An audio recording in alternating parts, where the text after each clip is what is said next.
Allô Yacine ça va no mbaɗɗa alhamdulillah yettiral barikal alhamdulillah eyyi ko yidde tottudema information wonde mi heeɓi monsieur Diop o jaaɓi liggodade meɗen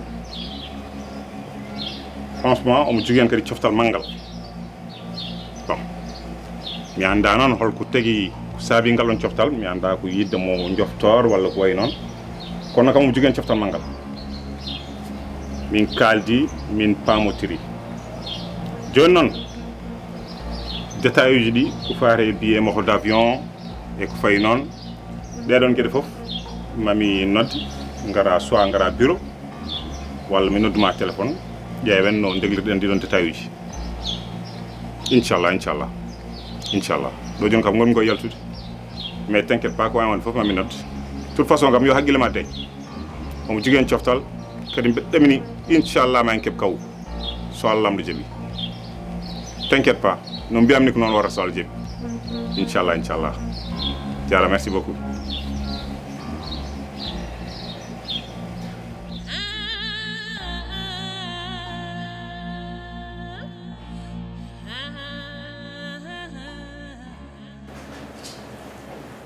C'est là. Ah là. Mais Moussa, Diewo heureux. Ah oui. Non, mais tiki. Embouteillage. Ah, en tout cas, mais tiki. Gila nani hajo ni mora patma tan donc mi tan yidem. Wallahi ma pama ka wuro mon go welade arde ko embouteillage no wayno leydi. Gongre. Ah. Ida ni ko mon de kam. Non, les dames non rigi c'est là. Là-bas c'est des pays développés. Donc il faut le système parce que wir wuro wawa développé taw ala laabi ene selli ko laabi ngoni fof ay joni baɗo no sehilam yero nana fadam urgence mo wawa jippade goudron salamu aleykum jaafuɗe o yero sohli neno mbiyatma est ce que an woni président wuro sinawni aywa jehen joni mbiya si joni kay koye maran heddi acca jehen parce que nan hiiri ha joni holto jiɗɗa jeen liya amen tan si enen de ɗeɓal gurɗen ko célibataire de no woni célibataire tan gurɗen sey sa yaade mabɓe a yewtata ko jiɗɗa yewtude ko no wodi ete amin cohli koye amen wonko jiɗnami koɗen haalde ko no heewi voilà c'est ça on kay sehlam debbo ma mi ñoha seeɗa kam ɗe ɗo balɗe fuggo miruji ɗi saaji miruji ne kalta gonga de Sénégal kam woni aɗani ko hawi kam malgré ko boyta Amérique ko fof aɗa woni maîtriser wuro ngo comme c'est pas possible sey ɗum ɗo min jibina mais Moussa ɗeɗo balɗe mbiɗo dañi un petit peu de soucis Zara ko Yacine yeehi ko koko waɗimo traumatisé ha woro au début o haalanno kam way yimɓe ɓe mbiyata ko way Yacine so yalti ko sababu nde am iwi jeeri faati waalo mi haali hami tampi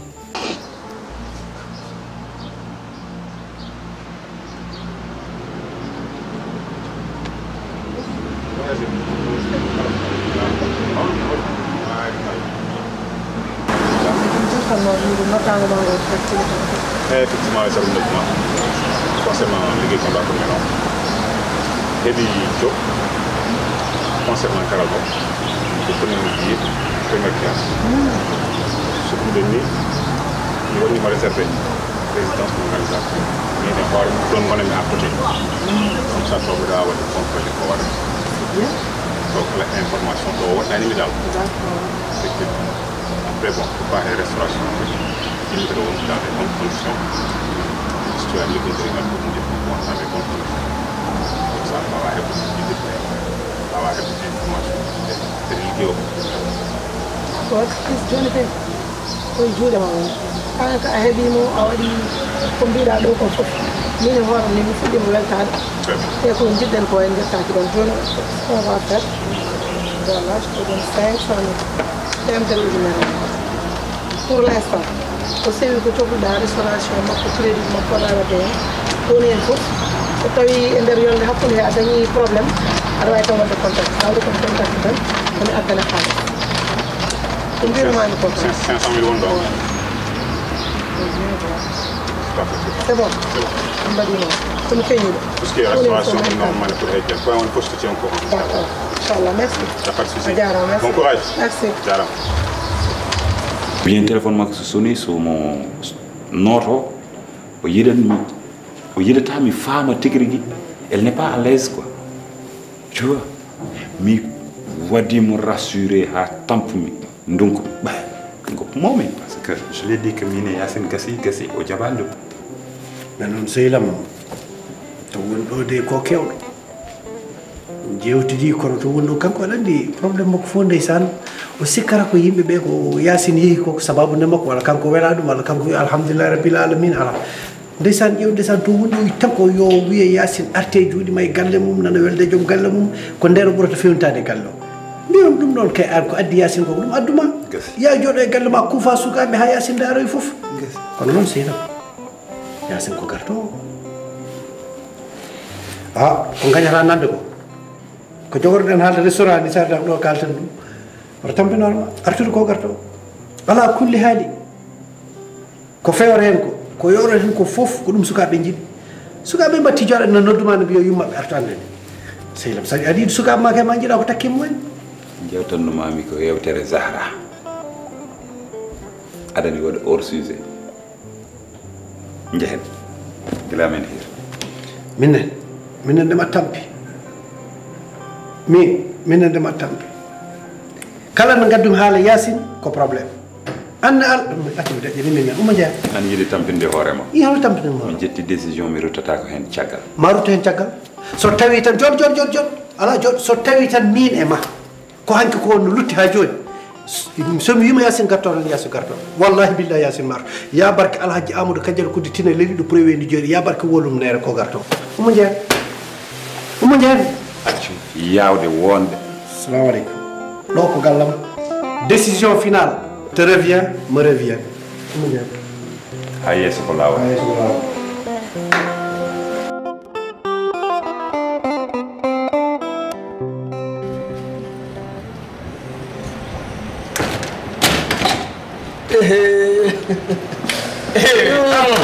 mbaɗa seri tayi dal neexo deret de tayi moom yaa ngi solo ko summeeku rek nek deret mi nekani deret kay wadde omo jiiɗa tayi moom machallah tayi moom beneen affaire a yidde ɗe balɗe kay ko bakliɗo kaari ma tayi moom mooy loolu kono pulaar noon pulaar amin honko wi ɓe mbi sa yikke wonko maayi kadi ko ɓuuti fof holliri no mbaɗmi ni holliri saabi ɗum noon ko bébé Aïssa bébé Aïssa goto bu daw eyyi dëgg la kañum ittimi comportement oya par ce que anda on comportement goram wattimi ni saabu ko ni yiɗi kono hatta noon pulaagu ngu yidde nde ƴiƴam ɗam nanɗo yam iwata ha abada mais nag lim la wax dëgg la nag parce que nii bu njëkk ba na nga daan solo loolu du gis nga anda du gis nga Aïcha si anda bokku leen milieu de vie yi nga daan sol yooyu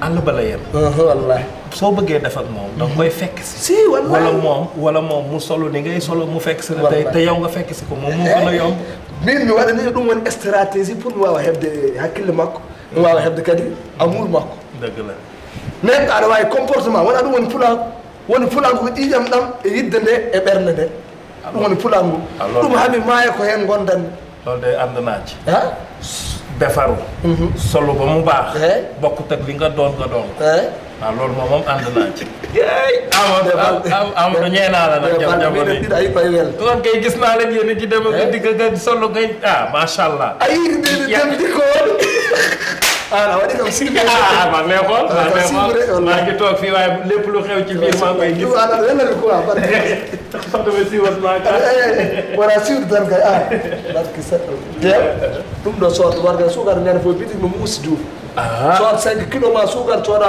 goros ma warga pawa ɗo jërëjëf waay min waɗi ɗum jërëjëf yàlla yokk xew yal na leen yàlla jubóole wallahi amin waay ngeen sëy ba am ci njaboot bu barke amin jërëjëf waay jërëjëf amin jërëjëf waay wallahi ka nangiti li bari na li de mënu na te baña fay dara wallahi kay jërëjëf waay waay Amadou waay cey ku ma waxoon ne dina changé de dina yee jigéen a mën a soppi nit en tout cas ñandere ko mbadda ko hay dara welani kam henati tolɗum hen ko mbanmi an jaden ha galle mama Ali gacca amine sal he mine mamam jaha natoya nde suudu kalidou ha kalisa nataw ma to pourtant nde warata nde mi ari hay mami waɗi mo prévenir mbimami hotoma naata nder hotoma ya yaltu nde suudu ndu par ce que mi yiɗano hay goto probléme mais tiɗɗa hoore hotoma to anni min da hay probléme goto mi yiɗa an a yalton kanko o naati mais min seeɗa mi yalta mais kono natirni yew artan o jooɗi dowam hay salmindo salminani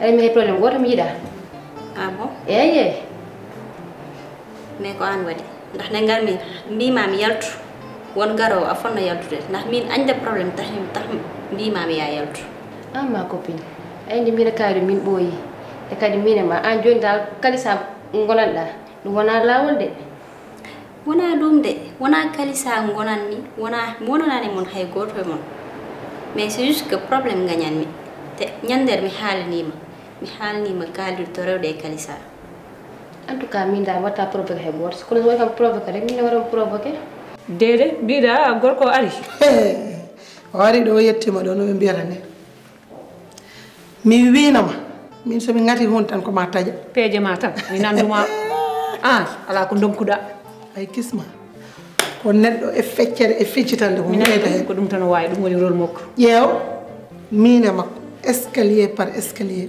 naatɗo yaltuɗo nodduɗo hamin keɓe mo te mi haalanma noon gorko Zara o ko biye makko avion première classe neldumomi mbiɗa holɗum ɓe mbi saɗa walle yata waɗa wawi ƴeew appartement ujunnajo nogas ƴettan noon ala kay eyye felliti noon mi suwato ɓaade mi parani kala ɗo mi ruttita ko hen caggal hay lawol goto so andunoma mi anda noon holko woni hakkude makko e Zara kono wa joni softe gueɗe ɗe omo softi hen no fewi kisma mbiɗa gorko o mbiya kisma gorko omo softe gueɗe ɗe ha ɓawlata e kosam ko noon so ñolima low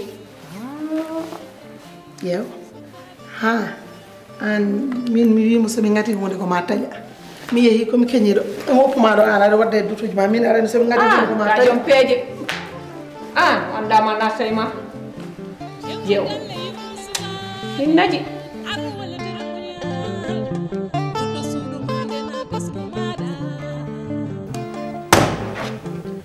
Monsieur Diop, voilà Yacine, ex-femme de Monsieur Sow. Yacine, voilà Monsieur Diop, l'ex-mari de Fatmata Zahra. Monsieur Diop, adani ko min noddirma ko liggéey mo ganduɗa liggéey baɗɗo très sensible al noon hokki men kil men ɓami ligga ɗum amin daña hen woni ko on woni noon min jogui e ma jikki sibu min keeɓi ko ñaguel dimel en tant que an ex Fatmata Zahra oɗo liggéey noon ko liggéey mo ganduɗa namdaki dugtu namdaki heppere namdaki hawjede ko ɓuuri wonde important liggéey o ko ɗum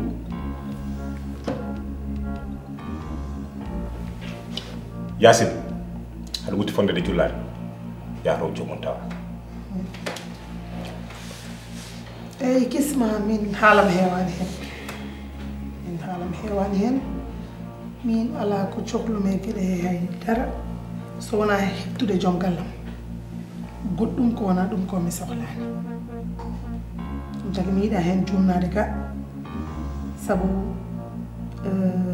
yero mi wawa waddemo récupéré tant que omo wonde oɗo debbo saabu mbiɗa andi mo no fewi tant que omo wonde Zahra ko jinmi ko mi wawa ɗum hebde min noon ko ɗum ɗon wonno haajam ko heddi ko fomi haalani sabu kala ko wawi rewde hakkude amen erreur o kiram naate yam haa ɗo mi waɗi ko mbanmi ko yettima haa ɗo hankanti ko mbiɗa ko juure heɓidade ruttade wotani yo ɓaade ko noon yaari noon min ko ɗum ɗon tan wonno koyɗam goɗɗum mi sohlani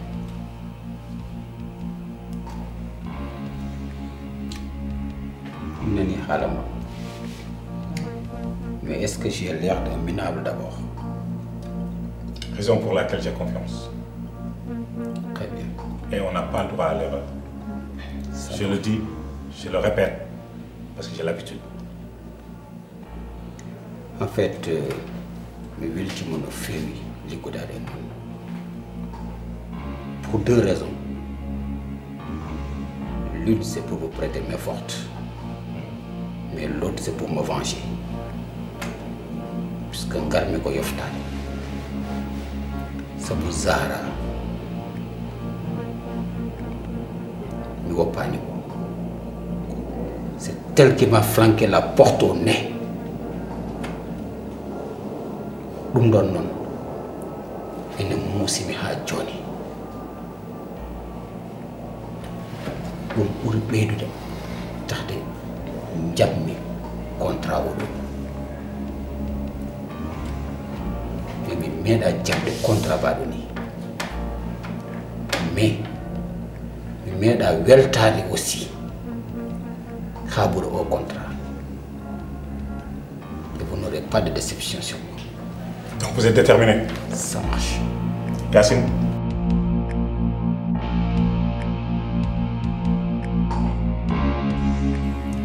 Ay ko takki e ko fuɗi gona gotum de. Ah bon? Kadi mi haalanma hunde Allah o watta jamais hasard. Ah ɗum de gonga kam franchement. Ko gonga labɗo kalanma. Assalamu alaikum. Alaikum salam. Alaikum salam. Comment Ça va? Ça va? Badati Diane. Bonjour. Ça va bien, le ciel. Ah bon. Diane. Bonjour. Ça va monsieur? Ça va bien? Bonjour. Ça va bien. Bonjour. Badati am ben. Bonjour. Le ciel. Yottu dalla ton. Jam bala machallah. Jenab. Ko mbimama ko nanguɗo no feewi. D'accord. Allah kam kanko tan woni Allah. Eh ɗum de gonga kam franchement. Ko noon wayi quoi. Gonga celluɗo. Bon mboɗo andi min kam jonde mi juttata quoi. I bisimilla ma. Non mboɗo jogino te conteneur garni mboɗo fotno yaade des rendez-vous mais mbinomi tan famata mi rewɗo quoi. Ok. Mais c'est pas grave après wonno mbimam ni tan. D'accord, pas de souci. On est ensemble. Monsieur, ok. Mboɗo mi yaha. Ok, au revoir. Aɗa warno jooɗade ha boye. Non, c'est pas grave. Fama tan quoi. Ni je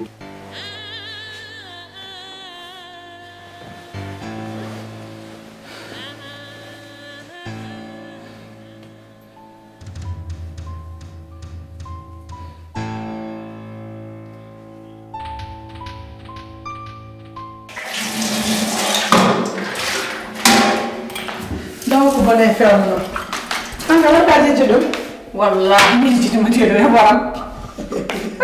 encore e hoorema he An ke wiyata noon an ñawlude finde o. An ganda salatu pinnotoɗa juula joni aɗa wiyandoro. ɗeɗo baɗɗo haqqille mone deeƴi ha ganda somi leelima mi ɗesata finde Wadde wayi noon wadde amin dori hannde. Kafe ɗe nen ƴeewa woppan joƴinanamɗa kafe ɗe mi yindire waajo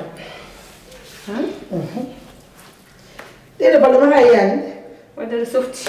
min jindiri ɗoyno gasata. min jewtidi min pamodiri te ka anda hen ko oɗo mbiɗa andi hay so yoɓano kadi ko jiɗmi andude ko fof mi anda ɗum million ngaji sappo limmi ha teeyi mbanmi enveloppe tottumon kanko noon mi anda holko woni hakkude makko e waajum kono mbiɗa andi ko sattinan ɗon o joganimo ɓernde mi anda noon holko woni hakkude mabɓe kono raki mawɗone ɗon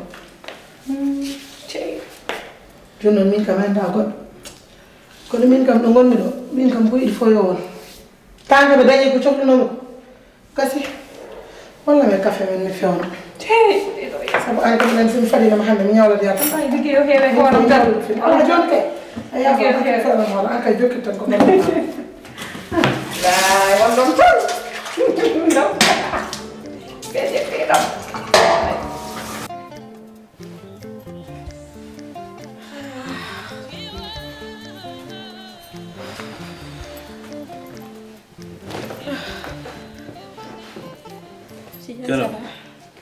Janab. Olio. Ko wondi ma hen? Ko wondani mi hen? Andani ko wondani mi hen? A Janab. Janab an ka debbo resa? Ha? Adi wen ko wondi ma hen? Ko dum woni kongol ma? An adani ko kalantuma. Ay do wana galle ma. Do ko galle nenam. A fami. Mi ala compte mo madan ma mi rendre, OK? Ah ko galle nena ma. Ko dum taki mi ya ruttoyo galle. Salat. Ha? Ada galle nena ma. Worbe be nenat, ebe jalta ebe nat. Ha? A Jenab. Ya walla nanata ko bimani ko. Anti jan. Awawa nande an mine ma si fini gasi walla dum ana wa wadde dum e ho halani gonga Jenab. Te o ga mi heptinimo. Gila mi resani ma ha joni. O ma rewema. Mais o billahi wallahi taala ko mine makko. Mami wadmo ko metti. O ga. Mami wadmo ko metti. Rewe makko? O mon do ko gorko na ma? Ah kono mi felatama non. Mi felatama. Gila jangin mami pulaar ha nanda mi felatama. Ada way sirnginade kuccitayam kono yaade makko.